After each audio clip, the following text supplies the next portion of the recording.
مساء الحب على كل مشاهدينا اللي بيتابعونا. مساء جميل، مساء كله رومانسية، مساء مختلف، مساء هنعيشه مع حضراتكم من دلوقتي لغاية ساعة ونص كمان ننسى فيها الحياة، أو بمعنى أدق نفتكر الحياة، نفتكر نفسنا، نفتكر وجودنا.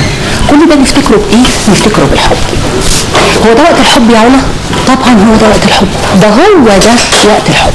وبالمناسبة الحب ملوش وقت، يعني ما ينفعش أقول إن أنا بكرة بعد الظهر هحب، أو يوم السبت الصبح لو كنت فاضية هحب، أو يوم الأحد هصحى بدري عشان أحب. بأمارة إيه؟ مفرداتنا كلها أو مفردات الحياة كلها هيبقى لها معنى في وجود الحب. طعم الحياة نفسه هيتغير أو هيبقى أجمل في وجود الحب. كلنا محتاجين الحب، كلنا محتاجين الحب علشان نستمتع بحياتنا، كلنا محتاجين الحب علشان نعرف نحل كل مشكلاتنا، كلنا محتاجين الحب راجل أو ست. يمكن الرجالة أو بعض الرجالة يقولوا إن إحنا مش بنعرف نعبر.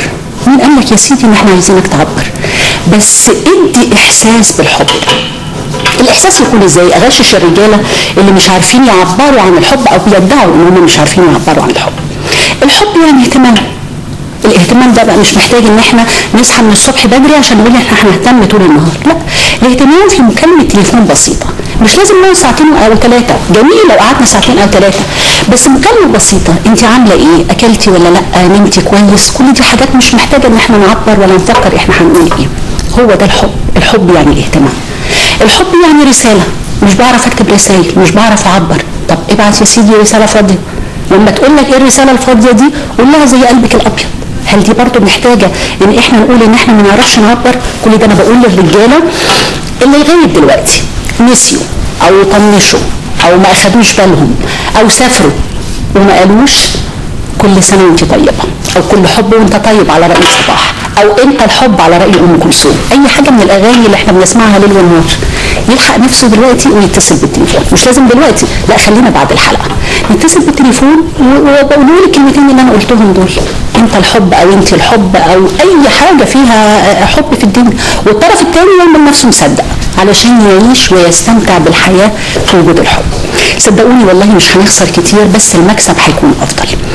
كل واحد او كل واحده بتتابعنا دلوقتي لو واثقه او واثق ان في قلب بيحبها من غير اي مقابل، من غير اي اهداف، يا ريت نمسك في القلب ده بايدينا واسناننا لو صح التعبير، لان مش اصبح نادر دلوقتي، لا هو صعب انك تلاقي القلب ده موجود مره ثانيه او يصادفك مره ثانيه، وقت ما هتيجي تدور عليه مش هتلاقيه موجود.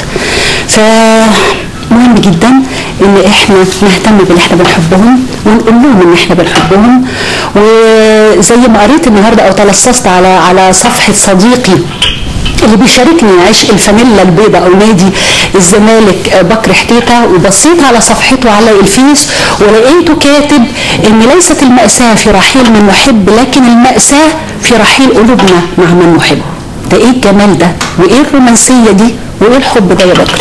خلاص انا كده اصبحت تماما ما اقدرش اقول. كنت محضر كلام تاني خالص هتكلم فيه او هقوله، لكن علا تقريبا غيرت كل، يعني انا حاليا اللي انا هقوله ده كلام ما كنتش محضره خالص. انا كنت هتكلم في السياسه الحقيقه، رغم ان هم اكدوا عليا كتير قوي ان انت ما تتكلمش ابدا في السياسه في اليوم ده. كفاينا وجع قلوب، كفايانا شده اعصاب، ناخد راحه. اعتبر ان دي ساعه ونص راحه من شده الاعصاب اللي احنا فيها طول السنتين اللي فاتوا، ونتكلم النهارده عن حاجه جانب حلو خليه يريح اعصابنا شويه. وكتير من الناس الحقيقه في الفتره اللي فاتت بقوا بيبعدوا نوعا ما عن اجهزه الاعلام عشان اعصابهم تهدى عن التلفزيونات او عن الصحافه او عن وجهات النظر المختلفه عشان اعصابهم. النهارده فرصه حقيقيه ان احنا نبعد شويه، لكن انا مساله اختصار المشاعر او الحب في حبيبين هي لها كل التقدير.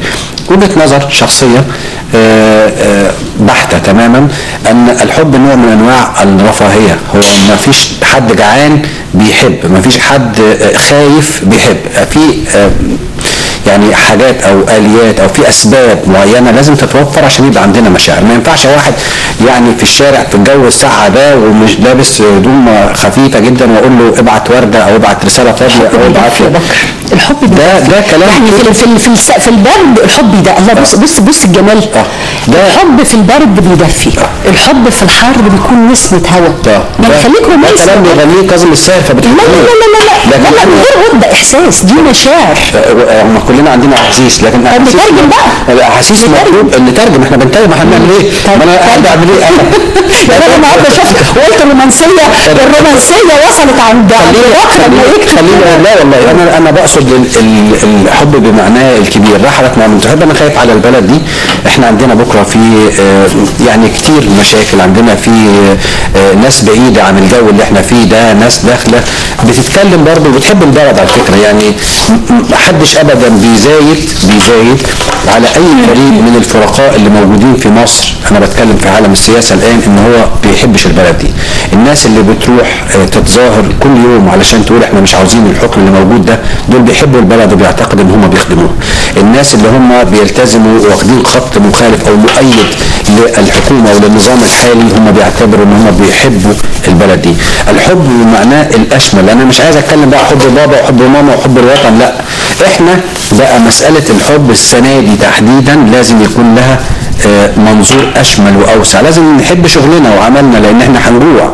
لازم نحب اهلنا ولازم نحب جيراننا ولازم نحب شارعنا ولازم نحب ناسنا ولازم نحب بلدنا. لازم نحب فعلا لان احنا محتاجين دلوقتي لهذا الحب. احنا مش محتاجين واحد يتكلم مع واحده يقول لها بحبك او هي تقول له انت ما حبتنيش، او يبقى يعني مساله الستات طالبين من الرجاله ان هم يقولوا قالت لنا الحقيقه مقدمه جميله جدا اخذنا فيها بس ما تاكلش عيش. لا بس ما تاكلش عيش. مش بس ما تاكلش عيش، هي كمان يعني الست ابتدي انت اعملي ده. يعني انت ليه مستنيه من الراجل؟ يعني مساله نوع من انواع التكامل، وده حاجه جميله وظريفه ان احنا نعملها ونهدي بيها اعصابنا. المهم قوي قوي قوي ان احنا نحب البلد دي في طريقها الى يعني الضياع. واحنا بنتكلم عن الرومانسيه مش ممكن يا عبد الصبور، مش ممكن يا علا عبد العزيز، مش ممكن يا محمد موسى، مستحيل يا اللي بتشوفوني دلوقتي ان انا يبقى عندي بكره تظاهرات مليونيات موجوده في مصر وانا بس اتكلم عن واحد بيبعت رساله فاضيه لواحده بيقول لها انا دي لون قلبي. بص يا بكر محتاجين ان احنا بس محتاجين استراحه محارب. اسمعني بس، محتاجين احنا هنفضل نواصل كده وندخل في دوامه ونمشي في ترس. طب نهدى شويه ونشحن، والحب هو اللي بيشحن عشان نعرف نكمل. ايه القصه يعني؟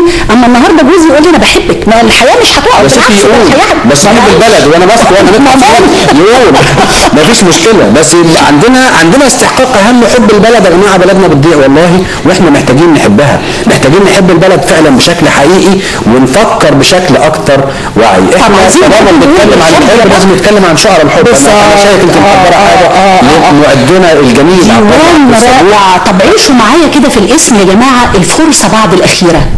إيه ده؟ ايه الاختراع اللي قال لي؟ اصل الكلمات بتاثر معايا قوي. فالفرصه بعد الاخيره ده ديوان شعر لشاعرنا الجميل ومعد برنامجنا عبد الله عبد الصبور. تم اختيار اعماله الشعريه وطباعتها في ديوان عنوانه الفرصه بعد الاخيره. جذبني جدا العنوان ولقيت يعني احنا طول عمرنا بنتكلم عن الفرصه الاخيره، لا ده الفرصه بعد الاخيره. والفرصه بعد الاخيره دي هرجع تاني نكايه في بكر واقول الفرصه بعد الاخيره لكل راجل نسي النهارده او طنش او ما اخدش باله. عندك فرصه بعد الاخيره انك تقول للي بتحبها او هي بتحبك انا بحبك. من فضلكم لازم نعيش النهارده بحب عشان نشحن لبكره ونشحن لبعده ونشحن لبعده. عشان بكر استفزني. فيا جماعه عيشوا الحب دلوقتي من فضلكم. والصوره الجميله اللي انتم شايفينها عيشوا بحب. مش لاقيين ناكل، طب ما كده الحياه ماشيه، بس الحياه ماشيه ابيض واسود. طب نخليها بالحب الحياه ماشيه. على فكره سمعت الديوان بتاع عبد الله، هو قرا لي منه القصيده دي تحديدا النهارده وبالقاء رائع اكثر من رائع فعلا. يعني لجنه سعوديه و5 دور نشر بينشروه في الوطن العربي كله. الناس دي مش بتلعب ومش بترمي فلوسها في الارض، هم الكلام فعلا يستحق. لو طبقناه على البلد على مصر هتلاقيه فعلا ينطبق. بكره عندنا الفرصه بعد الاخيره، خلاص الفرصه الاخيره فاتت واحنا في بكره فرصه بعد الاخيره، الفرصه خلاص، الفرصه كده فاتت يا جماعه. ارجوكم لازم نحب هذا البلد، ولازم نحب كل السيدات الفضليات وزوجاتنا الجميلات، ولازم نحب حبيباتنا واحبائنا، وده شيء مهم جدا وبيدينا فعلا دفعه لقدام. لكن مفيش جعان ومفيش خايف ومفيش بردان ومفيش اقتصاد بلد بينهار ومفيش ناس بتموت بعض، وبعدين نتكلم عن الحب والمشاعر الطيبه. مفيش فايده. يلا نطلع فاصل، بس هنرجع تاني نبارك لزميلنا وشاعرنا الجميل عبد الله عبد الصبور والفرصه بعد الاخيره. وما زلت مصره على كلامي وما زلت بقول يلا نعيش مع بعض ساعه ونص حب من فضلكم من نفسنا يا جماعه، عشان نقدر نواصل، عشان الشحن فضي عندنا كلنا. فتعالوا مع بعض نشحن ساعه ونص حب ورومانسيه. بعد الفاصل نقابلكم. مش عايش انا معاكم، انا لا هتعيش.